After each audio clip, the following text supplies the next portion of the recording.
নমস্কার বন্ধুরা, আমি উজ্জ্বল সরকার চলে এসেছি আরেকটি ভিডিও নিয়ে আপনাদের সামনে চলে এসেছি নদিয়া জেলার পালপাড়ার বিখ্যাত সেই শিব মন্দির।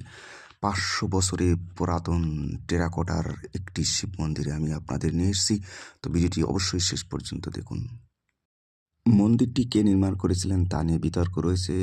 শোনা যায় একটি মত নদিয়ার রাঘব রায় এটি নির্মাণ করেছিলেন, আরেকটি মতামত রয়েছে সেটি হলো গন্ধর্ব রায় এটি নির্মাণ করেছিলেন। যাই হোক, 16 শতকে নির্মিত এই মন্দিরটি একটি ভিত্তির উপর প্রস্তুত করা রয়েছে এবং এই মন্দিরের গাত্রে আপনি দেখতে পারবেন রাবণ এবং রামের যুদ্ধ।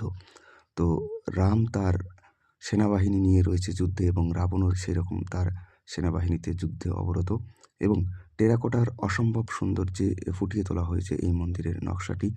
দেখতেই পাচ্ছেন 16 শতকে নির্মিত মন্দিরের ভিতরে শিবলিঙ্গ রয়েছে এখনও।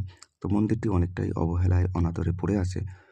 তো বর্তমানে একটি খুশির খবর, সেটা হলো ভারতীয় পুরাতত্ত্ব বিভাগ এই মন্দিরটি রক্ষণাবেক্ষণের দায়িত্ব নিয়েছে এবং সামনে আরেকটি মন্দিরও নির্মাণ করা হয়েছে। দেখছেন কি সুন্দর কারুকার্য এবং এই যে প্রবেশ পথ। এই দেখুন, আমি ইনসেটে আরেকটি ভিডিও দেখাচ্ছি মন্দিরের আরও 100 বছর আগের একটি ভিডিও। এটি দেখুন কি সুন্দর ছিল। বর্তমানে কিছুটা সংস্কার করার জন্য হয়তো নতুন করে কিছু সংযোজন করা হয়েছে এবং পুরনো কিছু প্যানেল ধ্বংস হয়েছে। যাই হোক বন্ধুরা, ভিডিওটি দেখুন। এই দেখুন কি সুন্দর রাবণ এবং রামের যুদ্ধের কাহিনী। বাদিক থেকে রয়েছেন রাম তার সেনাবাহিনী নিয়ে এবং ডান দিকে রয়েছে রাবণ তার সেনাবাহিনী নিয়ে যুদ্ধরত। এই কাহিনীটি এখানে নকশার মাধ্যমে, প্যানেলগুলোর মাধ্যমে ফুটিয়ে তোলা হয়েছে। অসাধারণ কারুকার্য, জাস্ট ফাটাফাটি। আপনারা অবশ্যই এই ভিডিওটি দেখতে পারবেন এবং যদি সরাসরি দেখতে চান তাহলে অবশ্যই চলে আসুন পালপাড়া স্টেশনে নেমেই আপনি যে কোনো অটো টোটোকে বললেই আপনাকে নিয়ে আসবে, কিংবা আপনি চাইলে হেঁটেও আসতে পারেন। এই দেখুন মন্দিরের পিছন দিকটা দেখুন কি সুন্দর কারুকার্য।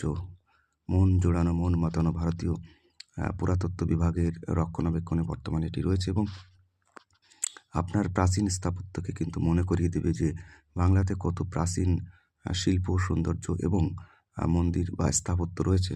যাই হোক বন্ধুরা, শিব মন্দিরটা দেখুন, লাস্টে আমি শিবলিঙ্গটা দেখিয়ে দিলাম। এই দেখুন। তো বন্ধুরা, ভিডিওটি ভালো লাগলে অবশ্যই লাইক, কমেন্ট, শেয়ার করে পাশে থাকবেন। ধন্যবাদ।